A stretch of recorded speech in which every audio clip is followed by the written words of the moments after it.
સનાતન સંઘના ચેરમેન ઉપદેશ રાણાને ફરી એક વખત ધમકી મળી છે। ઉપદેશ રાણાને વોટ્સએપ પર કોલ આવ્યો હતો અને જેમાં સામેવાળા વ્યક્તિએ આઈએસઆઈએસના નામે જાનથી મારી નાખવાની ધમકી આપી છે। મામલાની ગંભીરતાને જોતા ઉપદેશ રાણાએ પોલીસ ફરિયાદ પણ નોંધાવી છે। મહત્વપૂર્ણ છે કે ઉપદેશ રાણા અનેક વખત વિવાદોમાં આવી ચૂક્યા છે। સનાતન ધર્મ અને રાષ્ટ્રવાદના નામે અનેક વખત તેમના નિવેદનો ચર્ચાનું કેન્દ્ર રહે છે। ઉપદેશ રાણા કામ અર્થે મુંબઈ જઈ રહ્યા હતા અને તે સમયે તેમને આ કોલ આવ્યો હતો। આ અગાઉ પણ તેમને અનેક વખત આતંકવાદી સંગઠનો અને કટ્ટરવાદીઓ તરફથી જાનથી મારી નાખવાની ધમકી મળી ચૂકી છે। तो मुझे कॉल 5:30 बजे सही आता है, तो मुझे बोला जाता है कि उपदेश राणा तेरी जो गाड़ी है इसको भी उड़ाएंगे, आईएसआई से हम बात कर रहे हैं, जो पुलिस की गाड़ी चल रही है इसको भी उड़ाएंगे। तो मुझे बड़ा मैटर ये सेंसिटिव लगा। मैंने तुरंत वलसाड़ पुलिस को कंट्रोल को कॉल किया। ये मेरी रेकी हो चुकी है, मेरे 3 साथियों की हत्या हो चुकी है। गुजरात की सूरत की क्राइम ब्रांच ने अभी 6 महीने पहले 1 करोड़ की सुपारी पाकिस्तान से मेरी पकड़ी है। स्वतः मामला सूरत क्राइम ब्रांच ने दर्ज किया था। उसमें 5 शूटर उठाए गए हैं, महाराष्ट्र से अलग, राजस्थान से अलग। एक मौलाना को सूरत से गिरफ्तार किया हुआ है। एप्रिल सुधी कच्छ सौराष्ट्रना रहीशोए सावधान રહેવું પડશે। બપોરે બિનજરૂરી ઘર બહાર નીકળવાનું ટાળજો, કારણ કે હવામાન વિભાગની 6 દિવસ હીટવેવની આગાહી છે। સૌરાષ્ટ્ર કચ્છમાં 8મી એપ્રિલ સુધી હીટવેવની આગાહી છે। પોરબંદર, રાજકોટ, જૂનાગઢ, કચ્છમાં 6 દિવસ હીટવેવની આગાહી છે। 6 થી 8 એપ્રિલ સુધી ઉત્તર ગુજરાતના રહીશોએ સાવધાન રહેવું પડશે। 6 થી 8 એપ્રિલ સુધી ઉત્તર ગુજરાતમાં હીટવેવની આગાહી છે। બનાસકાંઠા, સાબરકાંઠા, પાટણમાં આકરી ગરમીની આગાહી છે। તો બપોરના સમયે બિનજરૂરી બહાર ન નીકળવું, કારણ કે હવે ઠંડા નહીં ગરમ પવનો ફૂંકાશે અને આ સમયે તમને લૂ લાગી શકે છે, બીમાર પડી શકો છો, હીટ સ્ટ્રોક પણ થઈ શકે છે, કારણ કે હીટવેવની આગાહી છે। ગરમ પવનો ફૂંકાતા રહેશે અને આવા સમયે જો સામી ગરમીએ તમે તડકો લેવા જશો તો પછી બીમાર પડી શકો છો। તો સવારે જે પણ કામ હોય 11-12 વાગ્યા સુધીમાં પતાવી દેવા અને ત્યારબાદ સાંજે 5 વાગ્યા બાદ બહાર નીકળવું। બને ત્યાં સુધી ઘર, ઓફિસ અથવા તો જ્યાં પણ કામ કરી રહ્યા છો તે સ્થળ પર રહેવું। બાળકોને ખાસ બપોરના સમયે બહાર રમવા ન મોકલવા, કારણ કે આ સમયે લૂ લાગવાના કેસીસ વધી શકે છે। પાણી સતત પીતા રહેવું। 10 એપ્રિલ સુધી મધ્ય ગુજરાતના લોકોએ પણ સાવધાન રહેવું પડશે। હવામાન નિષ્ણાત અંબાલાલ પટેલની આગાહી છે। મધ્ય ગુજરાતમાં 10 એપ્રિલ સુધી ગરમી પડશે અને તપી જશે મધ્ય ગુજરાત। મધ્ય ગુજરાતના ભાગોમાં ગરમીનો પારો છટકી જશે। મધ્ય ગુજરાતના કેટલાક ભાગમાં પારો 43ને પાર જઈ શકે છે। સૌરાષ્ટ્રના ભાગોમાં પણ આકાશી અગન વર્ષા થઈ શકે છે।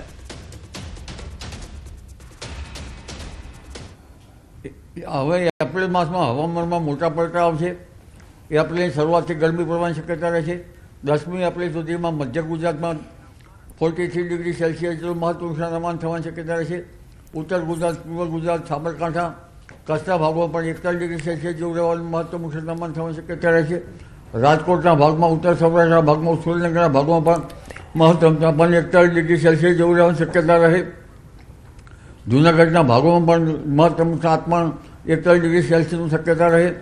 જૂનાગઢ, બોટાદ, ભાવનગર, અમરેલી વગેરે ભાગોમાં ગરમી પડે। દક્ષિણ ગુજરાતના ભાગોમાં પણ ગરમી પડવાની શક્યતા રહેશે। તો 8 એપ્રિલ સુધી કચ્છ અને સૌરાષ્ટ્રના રહીશોએ સાવધાન રહેવું પડશે। આ અંગે જ આપણે વધુ અપડેટ મેળવીશું સંવાદદાતા અંકિત પાસેથી, કારણ કે હીટવેવની આગાહી છે અને આ સમયે ગરમીનો પારો હાઈ થવાનો છે। 6 થી 8 એપ્રિલ સુધી સાવધાન રહેવું પડશે। અંકિત, અત્યારે જ એકલ દોકલ વાહનો દેખાઈ રહ્યા છે, જેનો મતલબ એ છે કે ગરમી વર્તાવાની શરૂ થઈ ગઈ છે।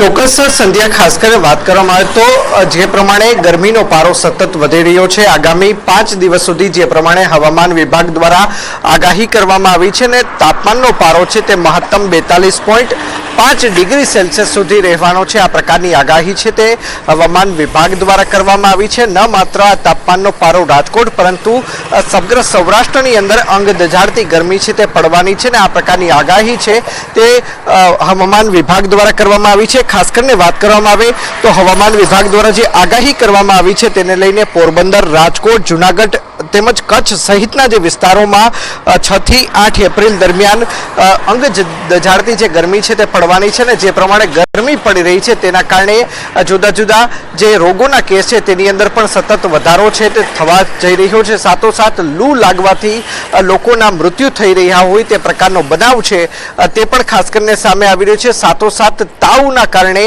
નાના જે બાળકો છે, માસૂમો છે, તેનું પણ મૃત્યુ થયું હોય તે પ્રકારના ગઈકાલે જ સમાચાર સામે આવ્યા કે 3 વર્ષીય બાળક હતું કે જેને ઝાડા ઉલટી થયા હતા અને ત્યારબાદ તેને તાવની પણ અસર પહોંચી હતી અને ત્યારબાદ સારવાર દરમિયાન તેનું મૃત્યુ થયું હોવાનું છે તે સામે આવ્યું છે.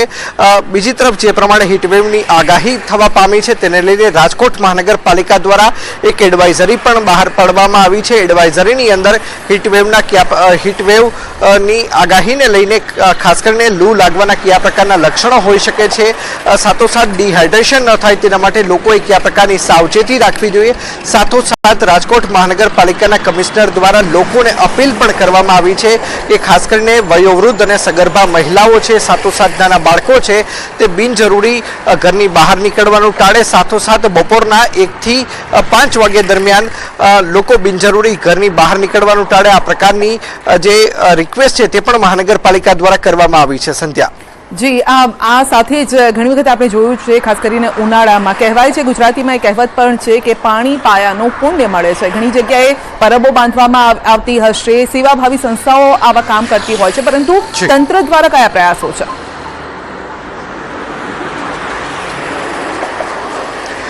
ચોક્કસ સંધ્યા, ખાસ કરીને વાત કરવામાં આવે તો એપ્રિલ મહિનાની અંદર રાજકોટ શહેર પોલીસ દ્વારા સામાન્ય રીતે 1 થી 5 દરમિયાન જે તે ટ્રાફિક સિગ્નલ છે તે બંધ કરી દેવામાં આવતા હોય છે.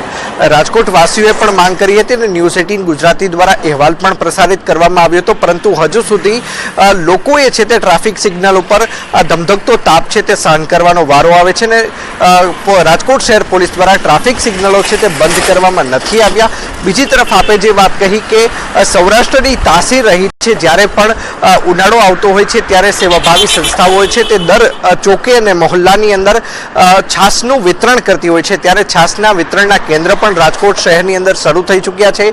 કેટલીક જગ્યાએ લસ્સી પણ પીવડાવવામાં આવે છે તો કેટલીક જગ્યાએ દહીં પણ છે, સાથોસાથ મિશ્રી પણ છે, તે પણ લોકોને આપવામાં આવે છે કે જેથી કરીને લોકો જે ધમધોકતો તાપ છે તેની અંદર રાહત છે તે મેળવી શકે.